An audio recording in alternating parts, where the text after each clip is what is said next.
하나님 말씀 마태복음 9장 35절입니다.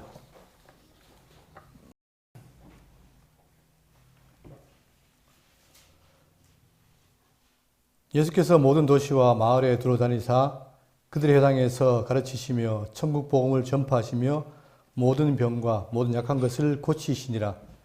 무리를 보시고 불쌍히 여기시니 이는 그들이 목자 없는 양과 같이 고생하며 기진함이라.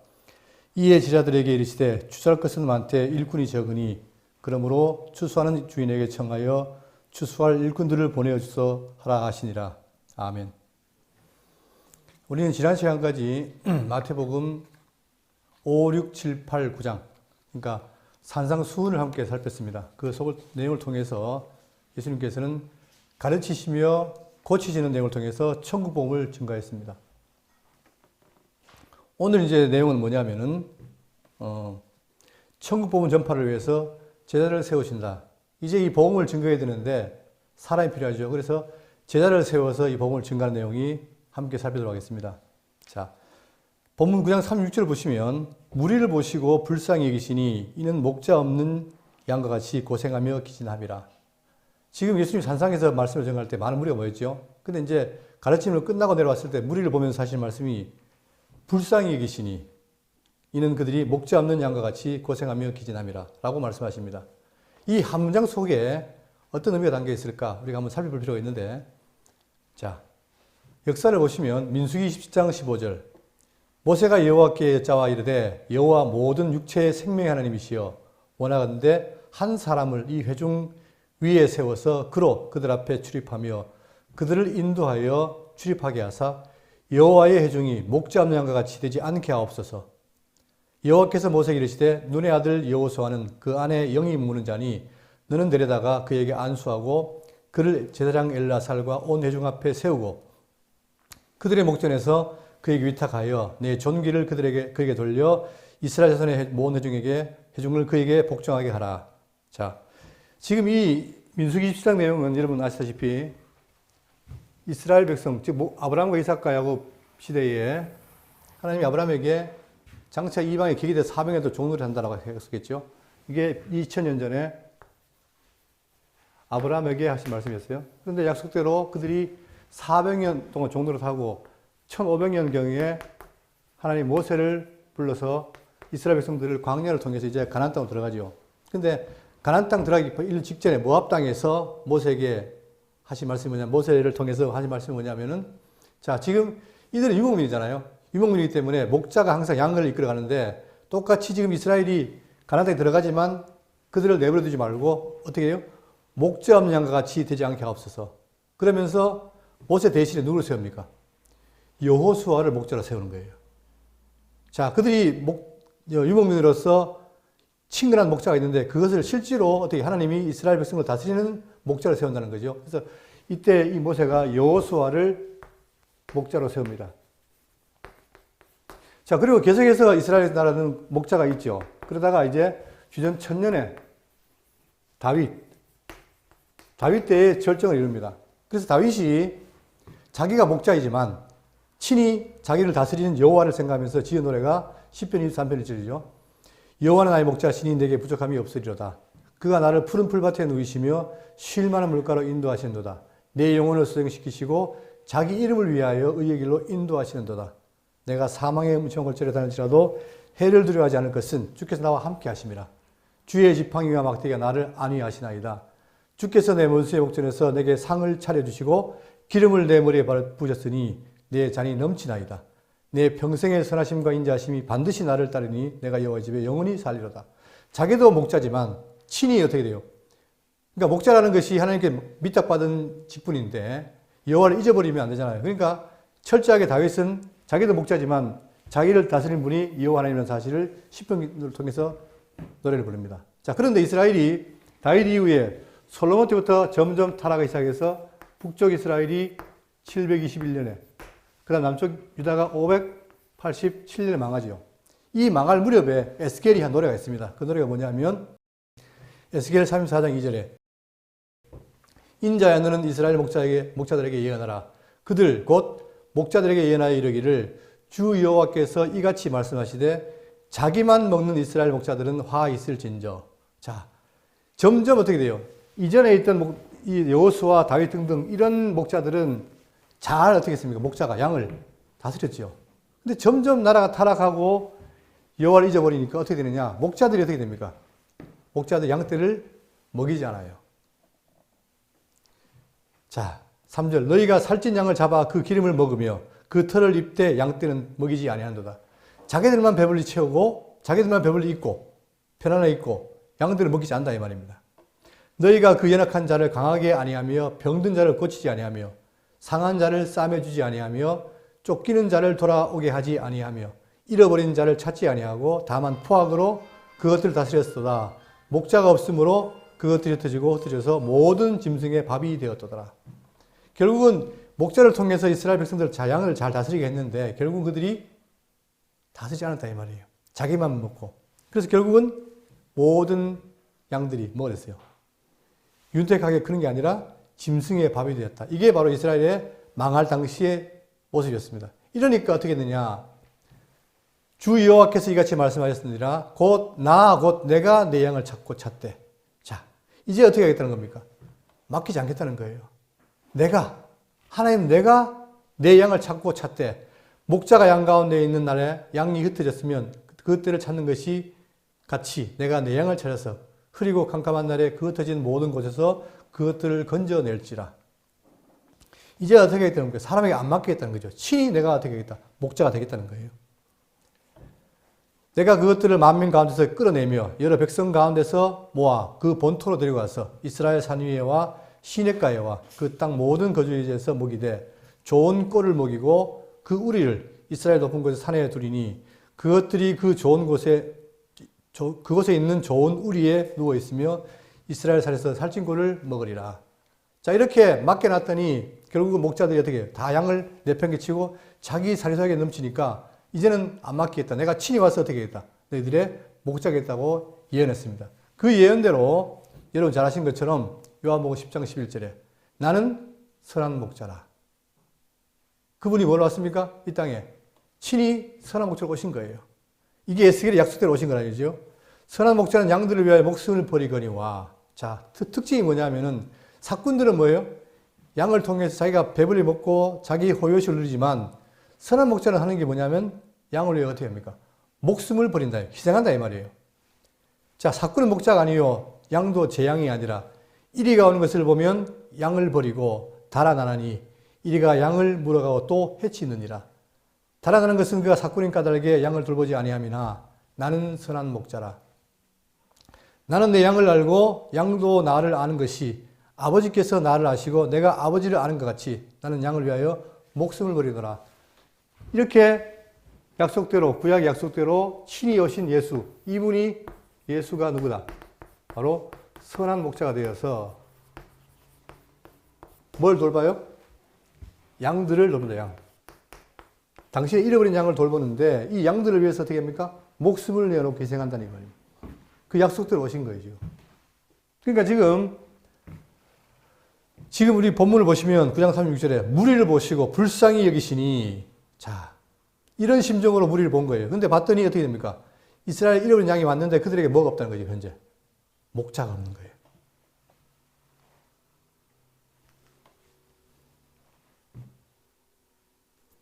그들이 목자 없는 양과 같이 고생하며 기진함이라. 자, 그러니까 우리가 역사를 알면은, 이 목자에 대한 역사를 아시면 이 참 말이 얼마나 깊은지 알겠죠? 23절 이에 제자들에게 이르시되 추수할 것은 많되 일꾼이 적으니 그러므로 추수하는 주인에게 청하여 추수할 일꾼들을 보내주소서 하라 하시니라. 우리가 전에 살펴봤지만 마태복음 3장 11절에 나는 너희로 회개하기 위하여 물로 세례를 베풀거니와, 세례 요한의 진술입니다. 물로 세례를 베풀거니와 내 뒤에 오시는 이는 나보다 능력이 많으시니 나는 그들의 신을 들기도 감당하지 못하겠노라. 그는 성령과 불로 너희에게 세례를 베푸실 것이요. 진짜 어떻게 예수님께서 그때부터 됩니까? 성령 중생시키지요. 이게 알곡을 위한 세례예요. 그 다음에 불세례는 뭡니까? 마지막에 죽정에 태우겠다는 거죠.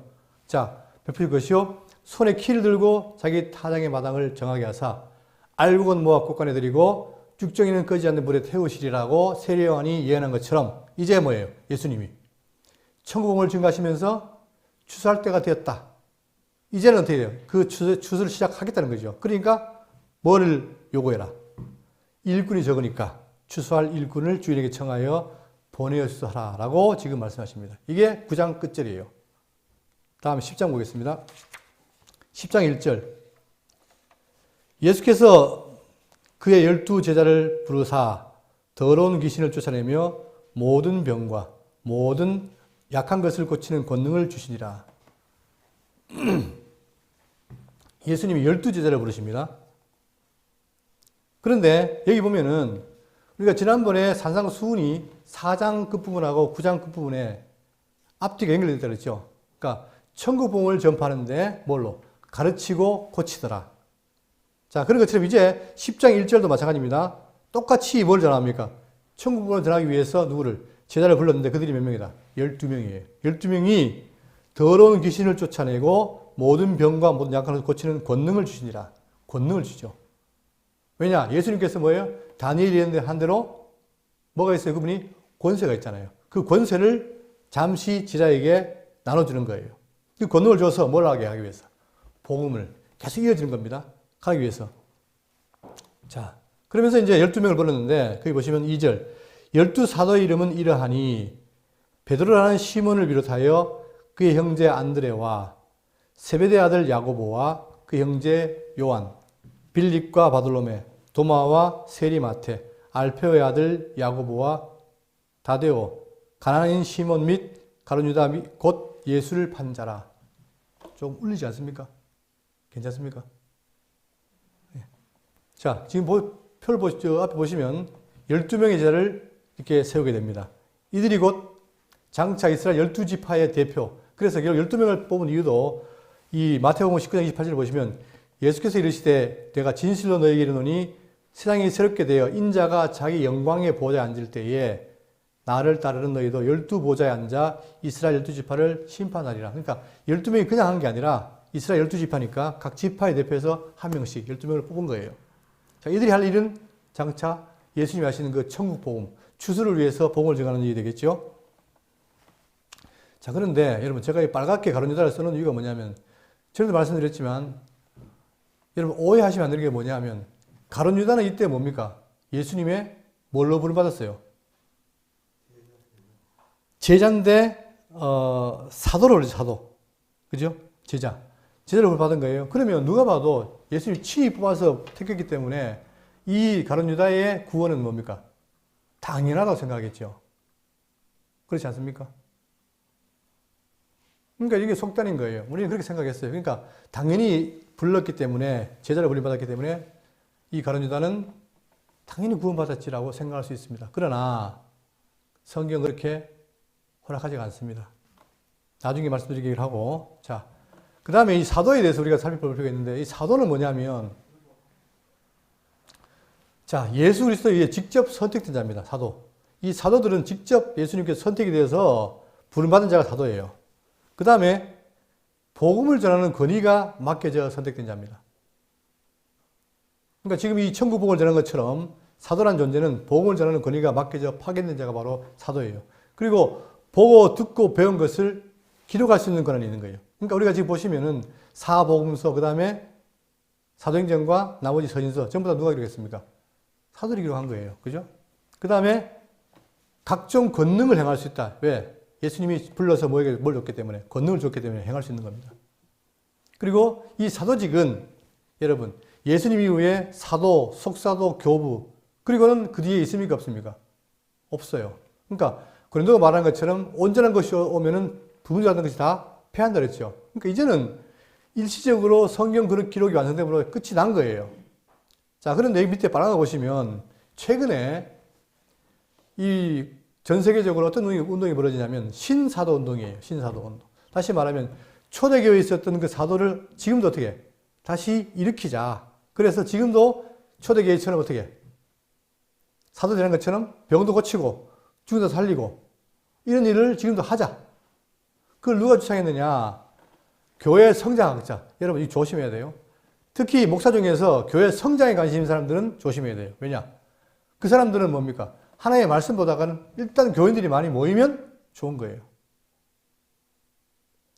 자, 지금 많이 모이니까 지금도 전국적으로 굉장히 핫한 목사님이 있잖아요, 여러분. 저는 목사 같지 않지만 그분이 목사라고 하는데 뭘 만들어 합니까, 지금? 대한민국에. 뭘 세우겠다? 예? 예? 기독청. 그러니까 로마 가톨릭이 거기 있는 것처럼 바티칸인 것처럼 지금 뭐야? 한국에도 뭘 세우겠다? 기독청을 세우겠다는 거예요. 그래서 모든 세계 기독교는 다 모여서 한국에 모이게 하겠다라는 그런 다부진 꿈을 가진 목사가 있습니다. 제가 볼 때는 말도 안 되는 소리지만. 자, 이런 분들이 뭐냐면 사람들이 모이니까 정신이 헷갈려 하나 봐요. 뭔가 자기가 대단한 능력이 있고 하나님의 막 은사가 주어진 것처럼 착각하는데 이 신사도 운동은 잘못된 거예요. 다시 말하면 사도는 이때 계시대 1세기는 그 이후에는 끝이 난 거예요. 그런데 저도 한때 제가 그때 고백했지만 저도 젊을 때, 청년 때 그런 꿈을 꿨어요. 왜? 교회에 어떤 목사님이 와서 부흥회를 하는데 너무 멋있는 거예요. 나도 저런 부흥사처럼 능력이 있으면은 정말 많은 교회인들을 거느리고 목회를 할 수 있겠다. 그런 꿈을 꿨죠. 그때는 신학적인 사상도 모르고 그렇게 정리가 안 돼 있으니까. 그랬는데 성경을 확인해 봤더니 이 사도라는 것은 아무나 되는 게 아니잖아요. 지금 예수님 있습니까? 없잖아요. 근데 예수님이 부르지도 않았는데 자기 사도다? 자, 이런 운동들이 지금 벌어지고 있어요. 전 세계적으로. 한국도 마찬가지입니다. 그러면서 자기가 무슨 하나님 봤다, 뭐 삼촌에 갔다 왔다 이런 말들 하는데 이런 거 다 속으면 안 돼요. 자, 그런데 그들이 갖는 근거가 뭐냐면 자, 에베소 2장 20절 너희는 사도들과 선지자의 터 위에 세우심 입은 자라 그리스도 예수께서 친히 모퉁이 돌이 되셨느니라. 자, 이것은 에베소 교회에게 교회의 기초를 말하면서 지금 뭐예요? 이 교회가 사도와 선지자 터 위에 세웠다. 진리 반석 위에 세워진 교회라는 걸 증거하기 위해서 말하는 거지. 이게 여기 나와 있기 때문에 지금도 사도가 있다. 그 말 아니죠. 근데 이 사람들은 이걸 근거로 해서 지금도 사도가 있다고 말하는 거예요. 그 다음, 4장 11절.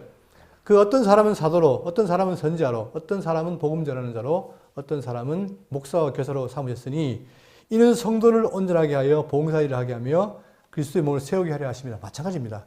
교회 직분을 세우는데 그 당시에 누구와? 사도와 선지자는 그때 존재했지요.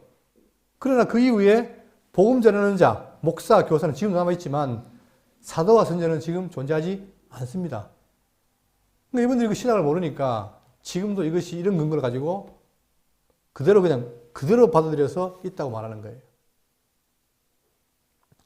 근데 여러분 요즘 이게 이제 우리가 좀 닫혀있을 때는 몰랐는데 직접 가지 않으면 모르는데 지금은 이걸 잡히고 느낄 수 있는 게 뭐냐면 여러분 유튜브에 들어가 보십시오. 들어가 보면은 정말 희한한 목사가 많습니다. 정말 제대로 말씀대로 하는 목사님도 있지만 정말 이 은사에 빠져가지고 여전히 이런 형태로 하는 목사님들이 많아요. 그리고는 그런 목사님일수록 욕도 잘하고 거짓말도 잘하고 자기가 마치 하나님과 무슨 관계 거의 동급인 것처럼 그렇게 하는 사람들이 많습니다. 근데 희한한 건 뭐냐면 그런 목사님들한테 많이 사람들이 달라붙는다는 게 문제예요. 왜냐? 저같이 조용히 말씀만 전하면 거리가 없어 보이는데 마치 이제 막 큰 소리 욕하고 자기가 막 하나님과 무슨 대단한 힘이 있다고 생각하니까 진짜 그런 줄 아는가 봐요. 그러나 성경이 말하는 것은 그런 것이 지금 있지 않다는 거예요. 확실히 그것을 우리가 확인해야 되겠습니다. 그러니까 이 신사도 운동은 오늘날 암적인 존재다. 그러니까 따라가면 안 될 것이다 이 말입니다. 그리고 다시 한번 말씀드리지만 이 가룟 유다는 어떻게 했습니까?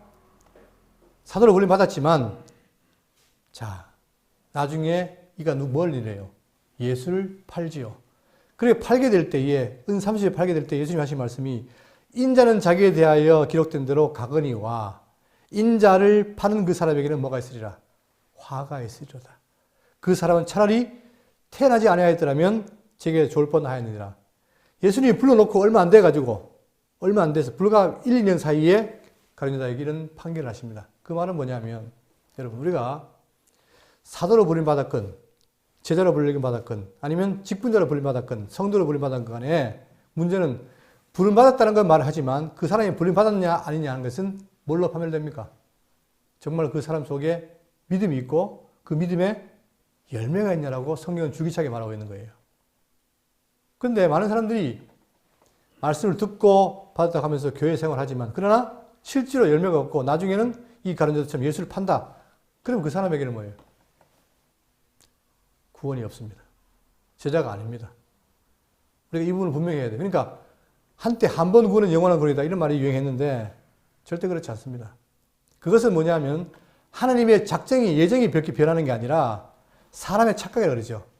하나님의 작정은 확정되어 있어요. 그런데 그 하나님의 예정을 우리가 느낄 때 내가 예정되어 있다라고 속단하는 경우가 많다 이 말입니다. 그래서 성경은 뭐냐? 확증하는 게 아니라 날마다 말씀을 듣고 배우면서 어떻게 해요? 확신해 나가는 거. 그러니까 우리는 살면서 내가 어떤 때는 정말 하나님의 백성 같다가 어떤 때는 뭐예요? 내가 막 죄를 많이 짓고 방탕한 사람할 때 어떻게 됩니까? 야, 정말 내가 하나님의 택한 백성이 맞나? 라고 생각할 때 있잖아요. 그럴 때일수록 우리가 다시 말씀을 통해서 내가 택함 받았는가? 그걸 확인하고 확신해 나가는 게 바울처럼 배우고 확신해 가는 것이 우리 성도의 자세라는 거 잊지 마시고 너무 쉽게 속단해서 오히려 진리에 떨어지는 일이 없도록 했으면 좋겠습니다. 자, 이렇게 5절. 예수께서 열두를 내보내시며 명하여 이르시되, 본문 5절입니다. 10장 5절. 이방인의 길로도 가지 말고 사마리아인의 고래도 들어가지 말고 오히려 이스라엘 집에 잃어버린 양에게로 가라. 가면서 전파 이르되 천국이 가까이 왔다 하고. 자, 지금 예수님 말씀 뭐냐면은 이방인한테 가지 말라는 거예요. 그 다음에 사마리아인의 고래도 가지 말라는 거예요. 그러면 어떻게 됩니까? 오히려 이스라엘 집에 잃어버린 양에게로 가라. 마치 예수님이 뭘 구분하는 것을 보입니까? 이방인과 유대인들을 구분해서 이방인들은 관심 갖지 말고 유대인들만 해라. 그런 것처럼 보이지만 그게 아니라 아까 9장 끝부분에 가서 뭐예요? 지금 그들을 바라볼 때 뭐라 그랬습니까? 정말 불쌍히 여기시고 목잠양같이 고생하고 기진하다. 지금 상황이 급하다는 말이죠. 그러니까 이것은 긴박성을 말하는 것이지 오히려 이방인들을 배척하는 것이 아니다. 자, 하나하나 확인해 보면은, 자, 그러면 이 내용이 왜 중요하냐면 이사야 53장 6절입니다. 우리는 다 양 같아서 그렇게 행하여 각기 제 길로 갔거늘 여호와께서는 우리 모두의 죄악을 그에게 담당시키셨도다. 우리가 다 양 같아가지고 막 양들이 뭡니까? 마음대로 다니잖아요. 그죠? 그랬다 이 말입니다. 그러나 그 모든 죄악을 그에게 메시아에게 담당시켰다. 그 다음 예레미야 50장 6절. 내 백성은 잃어버린 양떼로다. 그 목자들이 그들을 곁길로 가게 하여 산으로 돌이키게 하였으므로 그들이 산에서 언덕으로 돌아다니며 쉴 곳을 잃었도다. 그 다음에 아까 읽었던 에스겔 34, 11절. 주 여호와께서 이같이 말씀하셨느니라. 내가 곧 내가 내 양을 찾고 찾되 목자가 양 가운데 있는 날에 양이 흩어졌으면 그때를 찾는 것 같이 내가 내 양을 찾아서 흐리고 캄캄한 날에 그 흩어진 모든 것에서 그것들을 건져낼지라. 우선 자, 잃어버린 양이 가는 이유는 뭐냐면 이렇게 약속된 대로 약속된 것을 먼저 이루기 위해서 지금 먼저 말씀하신 겁니다. 그러면 그것이 끝나는 게 아니라 자, 로마서 1장 16절을 보시면 내가 복음을 부끄러워하지 아니하노니 이 복음은 모든 믿는 자에게 구원을 주신 하나님의 능력이 됨이라. 먼저는 뭐예요? 유대인에게요. 그리고 헬라인에게로다. 이 헬라인이 이방인 대표하는 거 아니에요. 그러니까 복음은 뭐예요? 유대인뿐만 아니라 이방인에게도 증거된다. 그것을 성경은 증언하고 있습니다.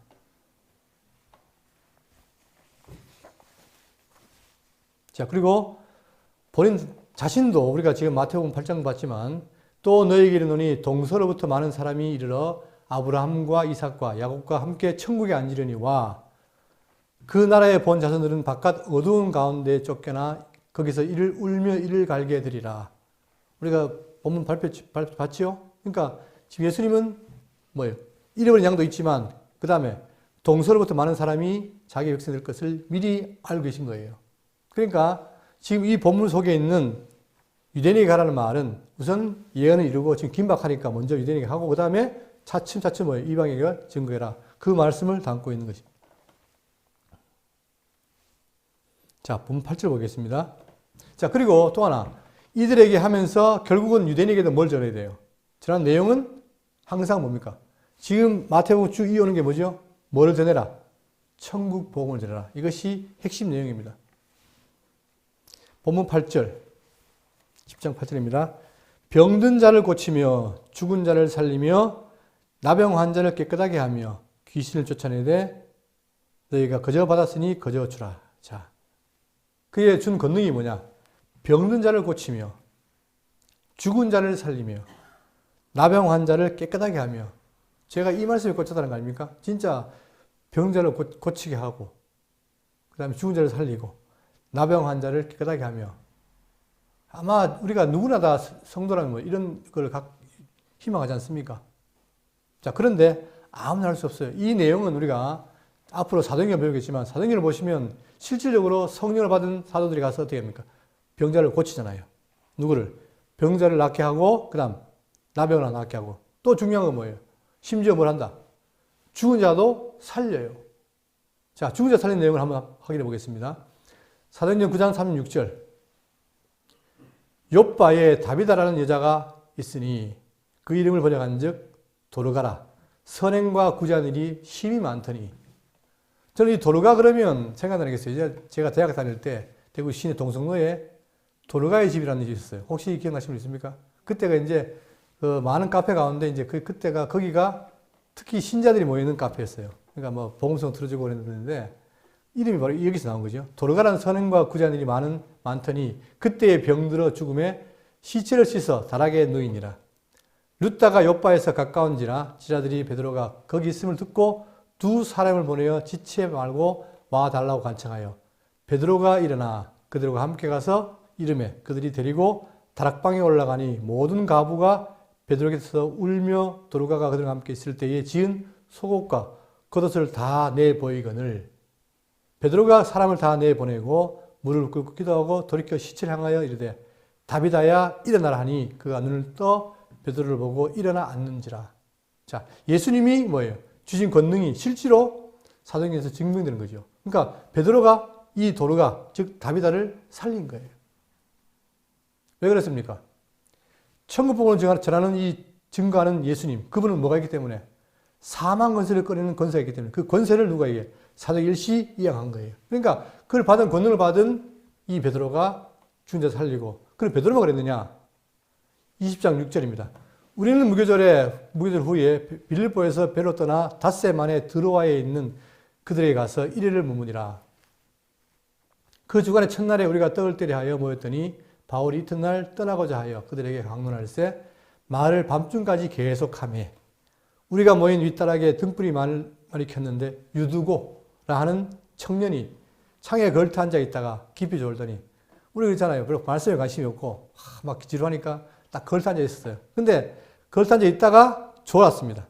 바울이 강론을 더 오래 하며 졸음을 이기지 못하여 산중에서 떨어졌지거늘 이렇게 보니 죽었는지라. 자, 여러분 잘 아시는 사건이죠. 유두고가 산중에 떨어져 죽은 거예요. 바울이 내려가서 그 위에 엎드려 그 몸을 안고 말하되 떠들지 말라. 생명이 그에게 있다 하고 이렇게 해서 유두고가 살아나는 사건이 있습니다. 이것도 예수님의 권능이 실제로 일어난 역사적 사건이에요. 자, 이렇게 사역자들을 보내면서 예수님이 그들의 권능을 줬죠. 자, 그런데 다시 봅니다. 8장 후반절에 귀신을 쫓아내되 너희 가서 거저 받았으니 거저 주라. 원칙은 뭡니까? 이 능력을 거저 받은 거예요. 뭔가가 대가를 주고 한 게 아니란 말입니다. 그러니까 거저 주라는 거죠. 자, 그런데 요즘 보세요. 거저 줍니까? 아니잖아요. 최근에 돌아가신 분이 유명한 분 있어요. 여의도에. 그 목사님이 기도 한번 하면 한 번에 얼마입니까? 기본이 얼마? 500만 원. 자, 이게 지금 보세요. 솔직히 그런 반타죠. 왜? 내가 능력이 있으니까 내가 베푸니까 500만 받는다. 말 되는 것 같지만 성경은 뭐예요? 그 권능이 만약에 있다면 누구 거예요? 니께 아니라는 거예요. 하나님께서 우리에게 주님께서 주신 건데 그저 받은 거니까 그저 주라. 그러니까 그 권능으로 네가 장사하지 말고 자랑하지 말고 어떻게 해라. 그 권능으로 뭘 해라. 복음을 전해라. 이게 중요한 건데 복음을 안 전하고 다 돈을 모으잖아요. 그래서 한국교회가 빈부격차가 커진 거예요. 그러니까 전부 목사들이 왜 자꾸 능력을 받으려 하느냐. 그러니까 능력 받으니까 뭐예요? 사람 모이지요? 돈 모이지요? 얼마나 좋습니까? 꼭 먹고 알 먹고. 그러나 성경은 뭐예요? 그러지 말라는 거예요. 그런데 오늘날 이렇게 해서 장사하는 사람들이 많다는 거죠. 그리고 9절 너희 전대에 금이나 은이나 동을 가지지 말고 여행을 위하여 배낭이나 두벌옷을 옷이나 신이나 지팡이를 가지지 말라. 이는 일꾼이 자기의 먹을 것을 받는 것이 마땅함이라. 그러니까 일을 했으니까 받는 게 마땅하다는 거예요. 그러니까 일꾼이 그 삭슬, 이 대가를 받는, 이것은 대가가 아니고 뭐예요? 거래가 아니고 사례를 받는 거죠. 이것이 준비되어 있다는 거죠. 그러니까 마땅함이라 라고 말씀하시면서 11절 어떤 성이나 마을에 들어가든지 그 중에 합당한 자를 찾아내어 너희가 떠나기까지 거기서 머물라. 자, 이 복음을 전하시는 주님께서 미리미리 준비해놨죠. 예를 들면 우리가 그 소아시아 지나가서 소아시아 넘어가 어디입니까? 마게도냐죠. 그 다음에 로마죠. 근데 이 마게도냐 지역이 복음이 증거되어 있는데 바울은 어떻게 했습니까? 바울은 소아시아를 돌아서 다시 이쪽으로 돌아오려고 했어요. 근데 누가 막았어요? 성령이 막죠. 막았는데 환상 속에 누가 자꾸 손짓을 하는 거예요. 그래 알아봤더니 그게 누굽니까? 바로 이 마게도냐 성의 첫 성인 빌보에 있는 자유장사 루디아인 거예요. 이 루디아 한 사람이 바울을 영접해서 그에게 모든 걸 제공함으로 결국은 이 마게도냐 전체 성이 복음화가 되는 거죠. 그런 것처럼 하나님께서 다 준비해놨다 이 말입니다. 그러니까 자 거기서 머무르라고 그렇게 말씀합니다. 12절 또 그 집에 들어가면서 평안하기를 빌라. 그 집이 이에 합당하면 너희 빈 평안이 거기 임할 것이요 만약 합당하지 아니하면 그 평안이 너희에게 돌아갈 것이니라. 자 말은 돌아간다고 하지만 그러니까 그 사람이 영접해서 그 평안을 빌었을 때 영접하면 어떻게 돼요? 그 평안이 그대로 돌아가지만 만약에 하지 않으면 어떻게 된다? 너에게 돌아간다 라고 말하지만 실제로 영접을 안 사람들이 그냥 보내겠습니까? 뭐가 있어요? 핍박하겠죠. 그러니까 이 복음 전하는 것이 편한 게 아닙니다. 계속 하는 것마다 뭐가 따라요? 핍박이 따라다녀 말이에요. 14절 누구든지 너를 영접하지도 아니하고 너희 말을 듣지도 아니하거든 그 집이나 성에서 나가 너희 발의 먼지를 떨어버리라. 내가 진실로 너에게 이르노니 심판날에 소돔과 고모라 땅이 그 성보다 견디기 쉬우리라. 여러분 소돔 고모라도 뭡니까? 과거에 심판받았죠. 그런데 소돔과 고모라와 지금 이 들어가는 성과 차이가 뭐예요? 소돔과 고모라는 아직까지 복음 전환을 듣지 않았어요. 그래도 망했잖아요. 그런데 이들은 뭡니까? 복음을 전한 자들을 보냈는데도 불구하고 그걸 거절했기 때문에 그들이 나중에 심판 때에 심판이 더 심할 것이다. 그걸 미리 얘기하고 있는 거예요. 자, 그러면서 16절. 구체적으로 이제 그 제자가 당할 핍박과 고난을 예고합니다. 16절. 보라. 내가 너희를 보냄이 양을 이리 가운데로 보낸과 같도다. 자, 양의 특성은 뭐냐 하면은 자기 방어력이 없어요. 그리고 철저하게 목자에게 의존적입니다. 그런데 이제 그들을 보내놨으니까 얼마나 이 목자가 부담스럽겠어요. 그죠? 자, 그러면서 양을 그냥 보내는 게 아니라 이리 가운데, 이리가 누굽니까, 여러분? 이 양과 이리라는 표현을 했을 뿐이지만 실제로 이리는 누구예요? 이 복음을 반대하는 바리새인과 서기관들. 이 복음을 반대하는 대적자들이죠. 그들이 지금 버티고 있는 거예요. 근데 그냥 있는 게 아니라 이들이 철저합니다. 종교에 관한 문제는 어떻게 됩니까? 평소에 가만히 있다가 종교에 관한 문제 나면 사생 결단하잖아요.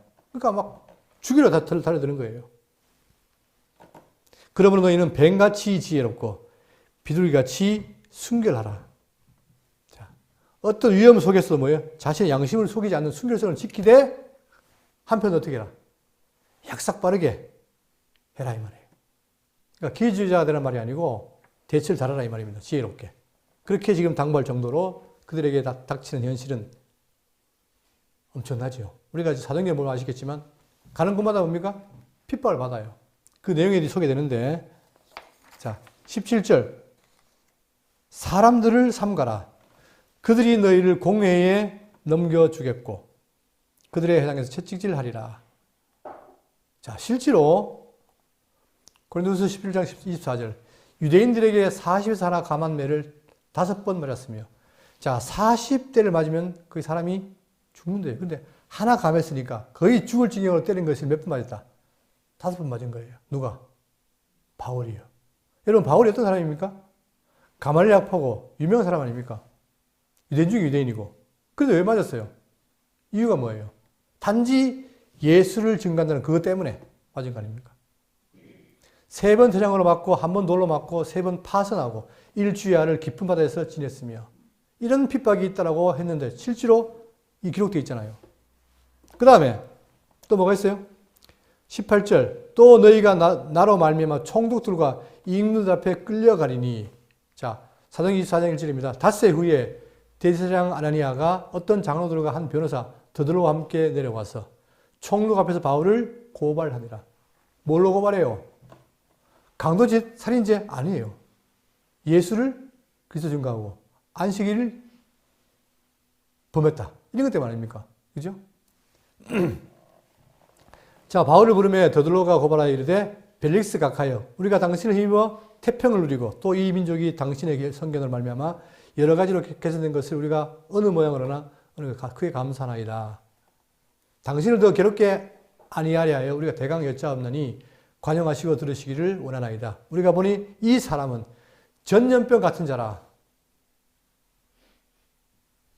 그러니까 이제 이들이 보기에는 뭐예요? 예수 전염병에 걸려가지고 사람 가는 곳마다 이걸 퍼뜨린다고 정말 이 사람도 사실 결단해서 막는 거예요, 지금. 그죠? 그러니까 유대교가 아니라 기독교는 뭐다? 전염병이다. 천하에 터진 너희들을 다 소유하게 하는 자요. 나사렛 이단의 우두머리라. 자, 이 바로 나사렛이란 말이 굉장히 경멸적으로 쓰이는 건데 그것도 나사렛 이단이란 말입니다. 지금 우리가 수요일날 히브리서를 시작했지만 히브리서도 마찬가지예요. 그들이 뭡니까? 유대교는 핍박 안 했어요. 그런데 기독교를 핍박하니까 그 믿음을 자꾸만 어떻게 돌아가려고 하잖아요. 그러니까 그걸 경고하는 거죠. 마찬가지로 지금 이들에게는 뭐예요? 이 예수를 증거하는 것이 그리스도 증거하는 것이 굉장히 그들에게는 못마땅한 거죠. 그러니까 가는 곳마다 그들을 송사하고 심판하고 그 다음에 고소한다 이 말이에요. 6절 그가 또 성전을 더럽게 하려 함으로 우리가 잡아싸우니 성전을 더럽게 했나요? 아니죠. 그런데 예수님이 뭐라 했습니까? 이거 헐어버리라. 내가 어떻게 하겠다? 사흘 만에 짓겠다. 실제로 우리는 뭐예요? 참 성전을 지었잖아요. 그런데 그들은 그걸 이해 못하니까 예수님이 마치 성전을 모독한 것처럼 오해를 한 거예요. 당신이 친히 그를 심문하시면 우리가 고발하는 이 모든 일을 아실 수 있나이다 하니 유대인들도 이에 참가하여 이 말이 옳다 주장하니라. 하나도 자기 편이 없어요. 가는 곳마다 이렇게 위협이 사리고 있다 이거죠. 단지 뭐 때문에? 천국 복음을 증거하는 이 때문에. 자, 우리가 만약에 우리한테 이런 게 있다면 가능하겠습니까? 그러니까 사도가 필요한 거예요, 여러분. 괜히 우리가 할 수 있다고 할 수 있겠지만 쉽지 않습니다. 자, 그러면서 본문 다시 18절 보겠습니다. 10장 18절. 또 너희가 나로 말미암아 총독들과 임금들 앞에 끌려가리니 이는 그들과 이방인들에게 증거가 되게 하려 하심이라. 어떤 증거예요? 죽음을 맞이하면서도 전하는 복음의 이 위대성을 그들에게 알리게 하기 위해서 죽음을 무릅쓰고 그렇게 하겠다는 거예요. 19절 너희를 넘겨줄 때에 어떻게 또는 무엇을 말할까 염려하지 말라. 그때에 너희에게 할 말을 주시리니 말하는 이는 너희가 아니요 너희 속에서 말씀하시는 이 곧 너희 아버지의 성령이시라. 자, 살아계실 때에 가르쳤죠. 근데 그때 그들이 깨달아요, 못 깨달아요? 못 깨달아요. 그리고 마지막 예수님이 부활했을 때도 안 믿었어요. 그런데 약속 때 뭐가 오시니까 성령이니까 그때부터 성령이 와서 예수님이 가르친 것을 어떻게 생각나고 기억나게 하는 거예요. 그러니까 생각나고 기억나게 해서 어떻게 대중 앞에서 말을 하게 하잖아요. 이게 실제로 그랬고 베드로도 그랬고 스데반도 그랬고 증거를 한 거 아닙니까? 자, 그러면서 21절 장차 형제가 형제를 자, 그런데 더 뼈아픈 건 뭐냐면 이들을 핍박하는 자들 중에 누가 있다? 가족도 있다는 거예요. 가족도. 같은 피를 나는 가족도 그렇다는 거예요. 장차 형제가 형제를 아버지가 자식을 죽는 데 내어주며 자식들이 부모로 대적하여 죽게 하리라. 또 너희가 내 이름으로 말미암아 모든 사람에게 미움을 받을 것이나 끝까지 견디는 자는 구원을 얻으리라. 자, 결국은 이들이 핍박받는 이유는 뭐면 뭐 때문에요? 내 이름으로 말미암아. 그렇죠? 그들은 나사렛 예수라는 이름을 그렇게 싫어했던 거예요. 왜? 그들이 신성 모독한다, 안식일을 범한다, 그 다음에 성전을 모독했다. 이런 이유 때문에 알지도 못하고. 그러니까 그들은 단지 예수를 그리스도 믿는다는 거, 그 제자라는 것 때문에 핍박을 받는 거죠. 자, 근데 그 핍박이라는 게 우리가 상상하기 힘든 핍박입니다. 그러나 그 미움을 받을 것이나 끝까지, 언제까지? 끝까지라는 말이 여러 해석이 많은데 죽을 때까지 아니면 박해가 끝날 때까지 또는 지속적으로 다 해당되는 건데 끝까지 견디는 자는 구원을 얻으리라. 자, 실제로 뭡니까? 가룟 유다 이외에 다른 사도들이 끝까지 견뎠어요? 안 견뎠어요? 견뎠지요. 순교를 당하더니 다 견뎠단 말이에요. 자. 23절. 이 동네에서 너희를 핍박하거든 저 동네로 피하라. 내가 진실로 너희에게 이르노니 이스라엘 모든 동네를 다 다니지 못하여서 인자가 오리라. 여기 한 난제가 나옵니다.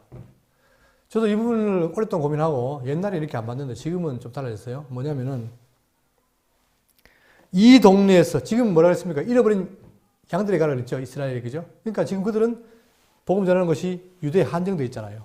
자, 그런데 이 동네에서 너희를 박해하거든 저 동네로 피하라. 그러니까 그냥 피하는 게 아니라 박해를 당하니까 피할 수밖에 없는 거예요. 피하라. 진실로 너희로니 이스라엘 모든 동네를 다 다니지 못하여서. 자, 이 말이 그대로 문자들 보면 뭡니까? 지금 그들이 복음을 전하는데 다 못 돌아서 이 말이죠. 그러니까 지금 당대일까요? 미래일까요? 이 내용은. 지금 당대라는 거예요. 근데 인자가 오리라. 이러니까 이걸 놓고 많은 해석이 있는데 먼저 해석을 보시면 보세요. 인자가 오리라 된 해석이 이렇게 많아요. 종말은 저기 재림이다. 오리라 했으니까. 그 다음에 예루살렘 멸망 때다. 주 70년에. 그 다음에 성령 강림이다. 그 다음 마음속에 천국이 임할 때 계시될 그리스도 현현이다. 부활로 선교 사명을 주신 것이다. 6번은 왜 달리했느냐? 제가 이걸 택했기 때문이에요. 뭐냐면 예수님의 생애 중에 지금 천국이 뭐예요? 왔다는 거예요. 지금 모든 이 메시지의 중심이 뭡니까? 천국 복음이잖아요. 그죠? 근데 자, 그 다음에 7번은 제자들의 합류, 8번 이렇게 9가지가 있습니다. 이게 지금 서로 놓고 막 그 논쟁을 벌이는 거예요. 그렇다면 이걸 선택을 해야 되는데 과거에 저는 어떻게 봤냐면은 이것을 예수님이 변화산에서 베드로 요한이 변화산에 갔는데 그때 뭐예요? 이는 내 아들이요 내 기뻐한 자라. 그러니까 예수를 메시아로 증거하는 거라고 생각했는데 좀 달라졌어요. 왜? 이 내용이 바로 뭐냐면 앞에 지난번에 봤죠. 다니엘 7장 13절에 보세요. 지금 밑에 보시면 마태복음에는 총 몇 번? 31번의 인자가 나와요. 그러면 마태복음에 왜 인자라는 말을 반복했을까? 이유가 있어요, 여러분. 제가 처음에는 모르고 보다가 갈수록 확신이 되는 거예요. 그게 뭐냐면 인자라는 것이 왜 그러느냐?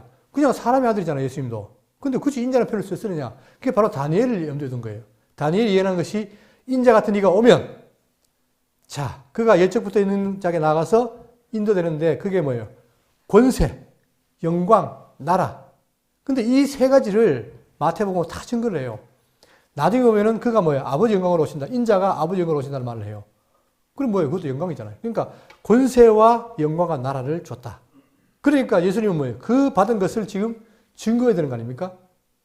그러니까 지금 내가 너희들을 통해서 천국복음을 증거했는데 너희들이 다 다니지 못해서 뭐가? 인자가 오리라 이 말은 지금 너희들이 다니는 동안에 뭐가 온다? 천국이 임한다는 거예요. 자, 그러면 지금까지 뭐라고 했습니까? 천국이 가까이 왔다 그랬죠. 가까이 왔다. 자, 그런데 여기 보십시오. 마태복음 12장 24절에 다 보지 마시고 시간이 없으니까 밑에 보시면 28절. 그러나 내가 하나님의 성령을 힘입어 기습 쫓아내는 것이면 하나님의 나라가 이미 너에게 임하였느니라. 이게 왜 중요해요? 지금 세상은 뭡니까? 사단의 나라잖아요. 그죠? 그러니까 그들이 득세하니까 제자들이 가니까 가는 곳마다 왜 핍박하잖아요. 그런데 안심해라. 이제 뭐가 왔다? 인자가 온다. 뭘로? 이 나라에 천국이 임했다. 이 말이에요. 지금 실제로 너희 앞에 임했다. 그걸 구체적으로 묘사하는 게 바로 인자가 오리라에 대한 설명이라는 것을 말씀드립니다. 자, 그리고 나서 24절. 제자가 그 선생보다 또는 종이 그 상녀보다 높지 못하나니 제자가 그 선생 같고 종이 그 상녀 같으면 좋하도다. 집주인을 바알 세우려 하였거든 하물며 그 집 사람들이라. 자, 보세요. 제자가 그 선생보다 또는 종이 그 상녀보다 높지 못하나니 뭐 같으면 돼요? 제자가 선생 같고 종이 그 상녀 같으면 좋하도다. 결국은 뭡니까? 종과 상제는 동일체예요. 왜? 이들이 예수님께 배워서 한 제자 아닙니까? 그러니까 예수님이 말씀하신 그대로 전하는 게 중요하죠. 자, 그런데 집주인을 바알세불이라 하였거든 하물며 그 집 사람들이라. 이건 무슨 말입니까? 예수님들은 뭐라 했어요? 귀신의 왕이라 했잖아요. 그러니까 너들도 귀신을 본다. 그러니까 당연히 뭐가 온다는 거예요? 핍박이 있다는 거잖아요. 자, 그런데 그런즉 그들을 두려워하지 말라. 감추인 것이 드러나지 않을 것이 없고 숨은 것이 알려지지 않을 것이 없느니라. 내가 너에게 어두운 데서 이르는 것을 광명한 데서 말하며 너희가 귓속말로 듣는 것을 집 위에서 전파하라.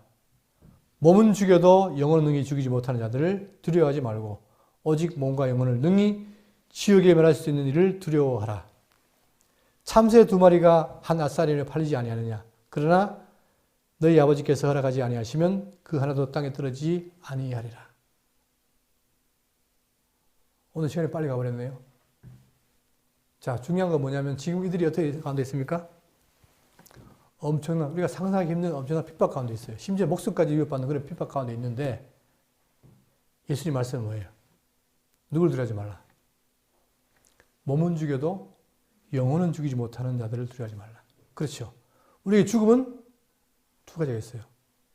우리는 뭘 두려워합니까? 실제로. 내 영이 죽은 거는 별로 관심이 없는데 몸이 죽는 거는 예민하잖아요. 그런데 성경은 뭐예요? 몸은 죽여도 영혼을 죽이지 못하는 분을 두려워하는 거예요. 근데 그분이 왜 중요합니까? 여기 보세요. 너희를 어떻게 한다? 참새 2마리가 한 앗사리온에 팔리지 않느냐. 한 앗사리온이라는 돈이 굉장히 작은 돈이에요. 지금으로 하면 우리 돈으로 하면 5,000원. 그러니까 참새가 생명인데 5,000원에 팔린단 말이에요. 하찮다 이 말입니다. 그런데도 불구하고 어떻게 돼요? 아버지가 허락하지 않으시면 하나도 땅에 떨어지지 아니한다. 그리고 너희에게는 머리털까지 세신 바 되었나니. 여러분 혹시 이 중에서 꼼꼼한 분 자기 머리카락 세는 분 있습니까? 자기 거 못 세더라도 혹시 자식들 머리카락 세는 적 있습니까? 없죠. 근데 우리가 믿는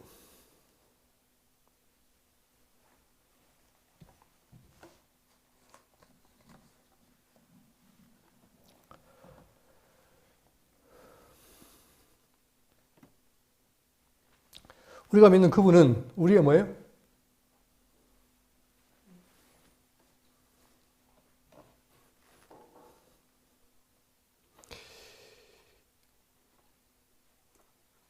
이게 그냥 지나칠 말이 아니죠. 우리가 어떤 존재냐. 우리는 지금 하나님이 나를 정말 지키느냐?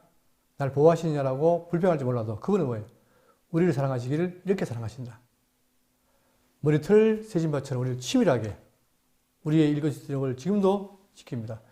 제자를 지킨 것처럼 오늘 이 코로나 시대에 살고 이 험난한 광야 생활을 사는 우리들도 지키신다는 사실을 잊지 마시고 늘 그분에게 의지하는 여러분 되시기를 간곡히 부탁드리겠습니다.